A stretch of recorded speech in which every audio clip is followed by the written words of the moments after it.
Welcome to the Explainer. Today, we're going to tackle a math concept that can feel, a little picky, simplifying square roots. If you've ever wondered why your teacher is so insistent on this, you are in exactly the right place. We are going to break down the why and the how, and hopefully turn all that confusion into clarity.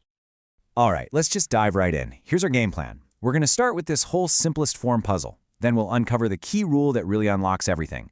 We'll have that aha moment about why this is even a thing, learn the step-by-step method, and then, at the end, we'll see why this little math convention actually matters. So, first up, let's dig into this idea of simplest form. Why is it that in math you can have an answer that's technically correct, but it's still not considered the right answer? What's that all about? Yeah, this probably feels familiar, right? It all starts with that feeling when your teacher's being, well, kind of picky. You've done all the work, you have the right numerical answer, but you still lose a point because it's not in the right form. It's not that your answer is wrong, it's just that there's a more standard, accepted way to write it. This slide really gets to the heart of the puzzle. The square root of 16? Easy. It's a perfect square, so it just simplifies down to a nice, clean 4. But then you get the square root of 32. It's not a perfect square, so we can't get a neat whole number. So, what are we supposed to do with it? Well, it turns out there's a specific mathematical rule that gives us a really powerful way to handle these trickier roots. This is basically the main tool we're going to need in our simplification toolbox. And here it is, the root multiplication rule. This is the golden key to everything we're doing today.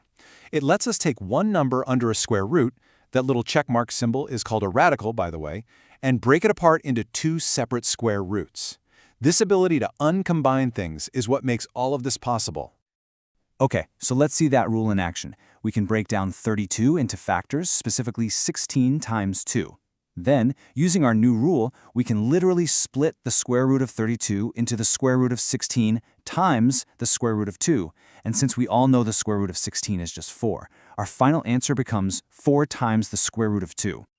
Now, you might be looking at this, and you're probably asking a very, very logical question. We've done the math, but have we really made things any simpler? And that is a totally fair question. I mean, look at it. In some ways, 4 root 2 actually looks more complicated than the square root of 32 that we started with. So why on earth do we call that simpler? Well, the secret isn't in some deep mathematical law. The reason we do this is because of an agreement among mathematicians. It's a standard way of doing things just to keep everyone on the same page. You can think of it like grammar for math, or maybe the rules of the road. It's not a law of the universe, but it's a standard that makes sure everyone is writing their answers in the same, consistent format. It just makes it way easier to compare answers and work together without confusion. So here's the bottom line.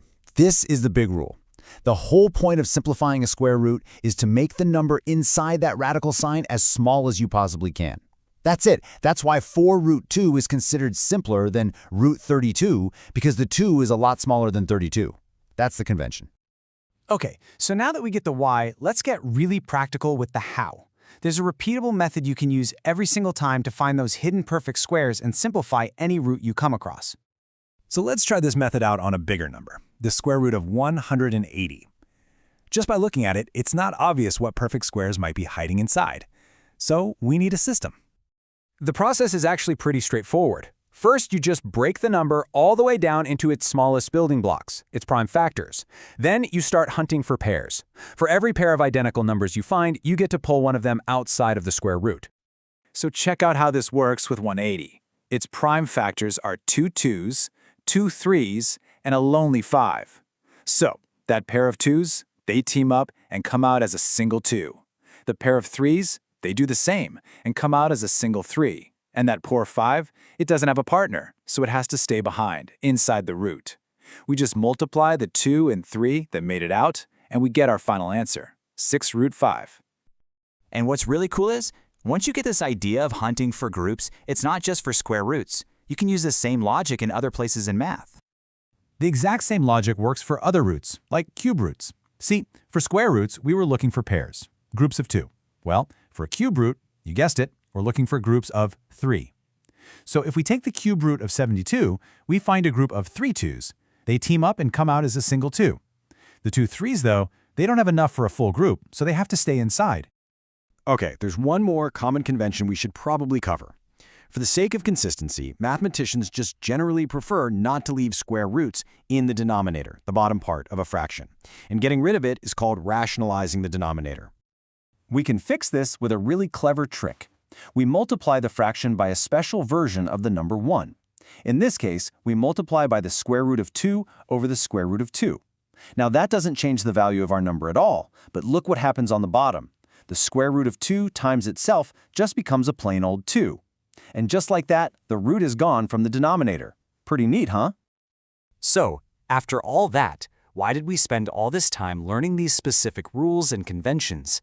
Let's wrap this up with the practical, real-world reasons this is a skill worth having. The number one, most immediate reason this matters? Tests. Seriously.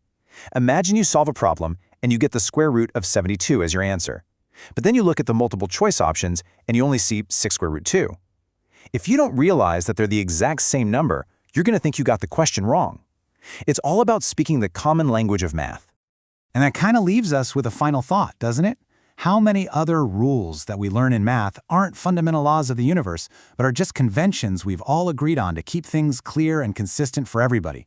It's a great question to keep in mind as you keep learning.